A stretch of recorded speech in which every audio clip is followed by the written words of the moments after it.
चलिए दोस्तों, स्वागत है आपका इकोनॉमिक थंडर में। आज हम पढ़ेंगे लागत विश्लेषण। इकोनॉमिक्स का बहुत खास टॉपिक है। वैसे आप सबको ये पता ही होगा कि लागत विश्लेषण होता क्या है, लेकिन इसका व्यवस्थित रूप आज हम देखेंगे। चलिए शुरू करते हैं। सबसे पहले लागत का मीनिंग। सामान्य तौर पर लागतों से आशय उत्पादन में किए जाने वाले व्यय से होता है। मतलब किसी प्रोडक्शन में जो व्यय होता है उसे हम लागत बोलते हैं। अर्थशास्त्र में जो लागत का दृष्टिकोण है वो बहुत वाइड है लेखा शास्त्र के मुकाबले। मतलब जो अकाउंटेंसी में कॉस्ट मेजर की गई हो उससे थोड़ी वाइड है इकोनॉमिक्स में। अब इकोनॉमिक्स में लागतों को क्या क्या बोलते हैं? सबसे पहले मौद्रिक लागत या आर्थिक लागत इकोनॉमिक्स में लागतों को बोलते हैं। अब इस लागत के प्रकार भी हैं। तो प्रकार दो हैं मेनली। सबसे पहली है व्यक्त लागत।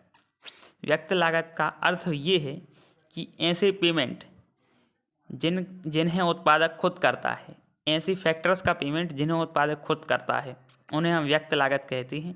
और अव्यक्त लागत दूसरा प्रकार है। अव्यक्त लागत का मतलब वो होता है जिनका मूल्य उत्पादक पे नहीं करता लेकिन वह खुद उनमें लगा रहता है। मतलब जिन्हें खरीद कर उत्पादक नहीं लाता लेकिन वो खुद उन्हें लगाता है। जैसे एक किसान खुद के खेत में मजदूरी कर रहा है तो उसे लेबर नहीं मंगानी पड़ी लेकिन उसने खुद लेबर लगाई। इन्हें बोलते हैं अव्यक्त लागत, जिनकी बाजार में कोई कीमत नहीं है लेकिन वो लागत हैं। और व्यक्त लागत जिनका बाजार मूल्य है। ठीक है। अब इसके बाद तीसरा पॉइंट जहाँ आप लोगों ने नहीं पढ़ा होगा वह है नॉर्मल प्रॉफिट, जिसे हम सामान्य लाभ के नाम से भी जानते हैं। सामान्य लाभ को अर्थशास्त्र में लागत के रूप में कंसीडर किया गया है। अब ये क्यों किया गया है? यदि सामान्य लाभ नहीं होगा तो कोई जो उत्पादक है, जो उत्पादन करने वाला है, उद्यमी है, वो उस उद्यम में रहेगा ही नहीं। तो सबसे पहले हम सामान्य लाभ की डेफिनेशन जानेंगे। सामान्य लाभ वह न्यूनतम मात्रा है जो एक उत्पादक को वर्तमान उत्पादन कार्य में बनाए रखने के लिए आवश्यक है। ठीक है दोस्तों, अब आप लागत और लागतों के प्रकार से अवगत हो गए होंगे। अब हम पढ़ेंगे थोड़े और अदर कॉन्सेप्ट्स। इसके बाद हम देखते हैं अवसर लागत, जिसे इंग्लिश में अपॉर्चुनिटी कॉस्ट भी बोलते हैं। अवसर लागत का दूसरा नाम स्थानांतरण आय और स्थानांतरण लागत है। स्थानांतरण आय इसका नाम क्यों है? अब ये आपके दिमाग में प्रश्न आ रहा होगा। इसका मतलब ये है कि द्वितीय सर्वश्रेष्ठ प्रयोग जिससे एक उत्पादक पैसे कमा सकता है। मान लीजिए एक उत्पादक है, वो खेती कर रहा है, उसके अलावा वो कहीं मजदूरी करके 200 रुपये प्रतिदिन कमा सकता था।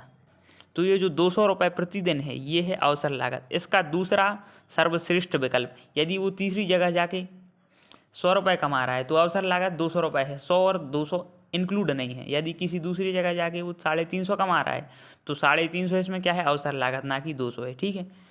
अब हम अवसर लागत के कुछ कॉन्सेप्ट्स देखते हैं और इसकी डेफिनेशन जो स्क्रीन पे है आप उसको देखिए और पढ़िए, इसका स्क्रीनशॉट लीजिए, यही सबसे इम्पोर्टेंट है। ठीक है। अब ये अवसर लागतों के प्रकार सब कवर हो चुका है। अब हम आते हैं लागत फलन पर। लागत फलन को हम क्या बोलते हैं? Cost function. मतलब एक उत्पादन की लागत किन किन कारकों पर निर्भर करती है। मेन कारक तो ये प्रोडक्शन की यूनिट्स पे डिपेंड करती है कि जितनी उत्पादन की यूनिट होगी उतनी ही लागत ज़्यादा होगी। लेकिन इसके अलावा भी कई चीज़ों पे डिपेंड करती है, जैसे टेक्निक पे। जो भी टेक्निक होगी उसके हिसाब से लागत बढ़ेगी घटेगी। यदि टेक्निक अच्छी है तो लागत कम रहेगी। यदि लेबर का यूज़ कर रहे हैं तो लागत ज़्यादा है। यदि कैपिटल गुड्स का यूज़ कर रहे हैं तो लागत कम है। मतलब ये पूरा ये कॉन्सेप्ट है कि लागत किन किन चीज़ों पर डिपेंड करती है, वो है लागत फलन। ठीक है। इसकी हम डेफिनेशन थोड़ी ध्यान से पढ़ते हैं और आप समझ जाएंगे कि ये क्या है। उत्पादन की क्रिया में लागत उत्पादन की मात्रा और उत्पादन की तकनीक और उत्पादन की साधनों की कीमत पर निर्भर करती है। उत्पादन की साधन क्या है? जैसे किसी के यहाँ रॉ मटेरियल सस्ता आ रहा है, किसी के यहाँ रॉ मटेरियल महंगा आ रहा है, तो उत्पादन के साधनों की कीमत पर भी लागत निर्भर करेगी। अब लागत फलन क्या है? लागत फलन वास्तव में व्युत्पन्न फलन है उत्पादन फलन का। मतलब जैसे जैसे उत्पादन बढ़ेगा वैसे वैसे लागत बढ़ेगी। और ये व्युत्पन्न फलन है।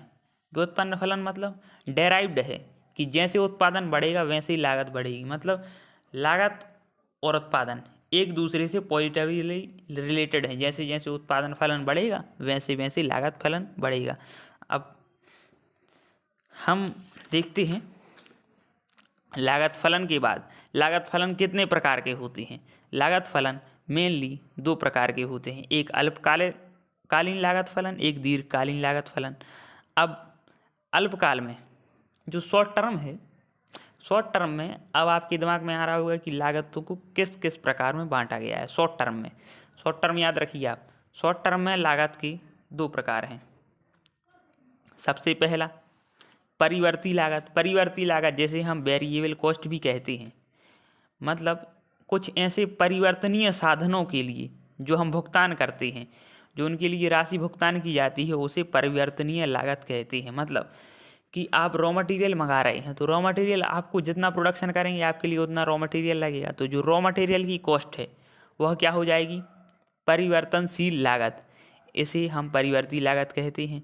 ये प्रत्यक्ष रूप से उत्पादन के स्तर से प्रभावित होती है, मतलब पॉजिटिवली रिलेटेड है। जैसे जैसे उत्पादन बढ़ेगा वैसे वैसे ये परिवर्ती लागत बढ़ेगी, क्योंकि ये क्या है, एक उत्पादन की चेंज होने से चेंज होती है, इसीलिए हम इसे परिवर्ती लागत कहते हैं।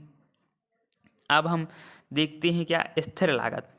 स्थिर लागत क्या है, जो उत्पादन में परिवर्तन होने से उसमें परिवर्तन नहीं होता, यह स्थिर रहती है। इसका सबसे पहले डिफाइन इसको मार्शल जी ने किया था, अल्फ्रेड मार्शल हैं, उन्होंने इसे डिफाइन किया था। इसका इन्हें दूसरा नाम पूरक लागत भी दिया था। अब ये आपको क्वेश्चन आ सकता है कि पूरक लागत को हम क्या कहते हैं, तो पूरक लागत को स्थिर लागत कहते हैं। ठीक है, ये स्थिर साधनों से रिलेटेड है। उसमें हमने देखा था परिवर्तनीय साधनों को भुगतान की जाने वाली राशि को क्या बोलते हैं, परिवर्तनशील लागत। इसमें स्थिर साधनों को भुगतान की जाने वाली राशि को स्थिर लागत कहते हैं। अब इसके बाद कुल लागत, ये तो आपको पता होगा कि स्थिर लागत और परिवर्तनशील लागत को जब हम जोड़ देते हैं तो हमें कुल लागत प्राप्त हो जाती है। ठीक है, अब इसके बाद हम देखेंगे औसत लागत। औसत लागत क्या होती है, औसत लागत होती है क्या, कि जो कुल लागत है उसको उत्पादन की यूनिट से डिवाइड किया जाए, औसत लागत निकल आएगी। औसत लागत के बाद फिर औसत परिवर्ती लागत, औसत स्थिर लागत, इन्हें हम एवरेज वेरिएबल कॉस्ट और एवरेज फिक्स्ड कॉस्ट के भी नाम से जानते हैं। ठीक है, अब ये आपके लिए क्लियर हो गया होगा कि अल्पकाल में लागत की दो प्रकार हैं, एक परिवर्ती लागत, एक स्थिर लागत।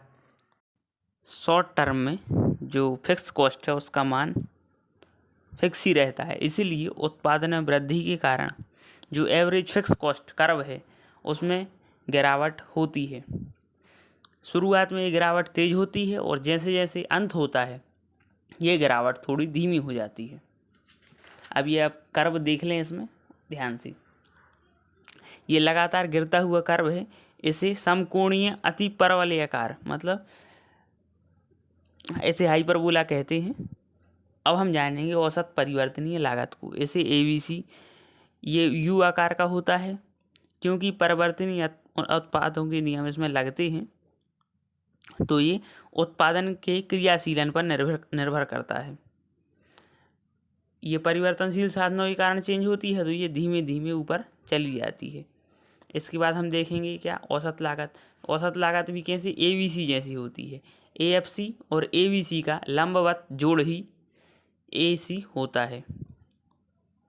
ठीक है, आप ये ग्राफ देख लीजिए एक बार। अब सीमांत लागत। सीमांत लागत क्या होती है कि उत्पादन में चेंज होने के कारण जो लागत में चेंज होता है उसे हम बोलते हैं सीमांत लागत। दूसरे शब्दों में एक अतिरिक्त इकाई उत्पादित करने के लिए जो लागत में वृद्धि होती है उसे सीमांत लागत कहते हैं। सीमांत लागत को क्या, जो लागत में परिवर्तन हो रहा है उसे सीमांत लागत बोलेंगे, टोटल कॉस्ट में परिवर्तन। लेकिन फिक्स कॉस्ट तो फिक्स ही है, तो जो वेरिएबल कॉस्ट में परिवर्तन होगा उसे ही हम सीमांत लागत कहेंगे। इसका फॉर्मूला है, ये भी देख लीजिए, और इसका भी मैंने एक कर्व आपको बताया, ये देख लीजिए। अब मैं इनका संतुलन कैसे बनता है, ये कब मिलते हैं और दीर्घकालीन लागतें क्या होती हैं, सेपरेट वीडियो में बताऊंगा, क्योंकि ये वीडियो बढ़ रहा है और आप अभी बोर भी हो रहे होंगे, तो आप हमारे सेकंड वीडियो को देखिए। Thank you, thanks for watching.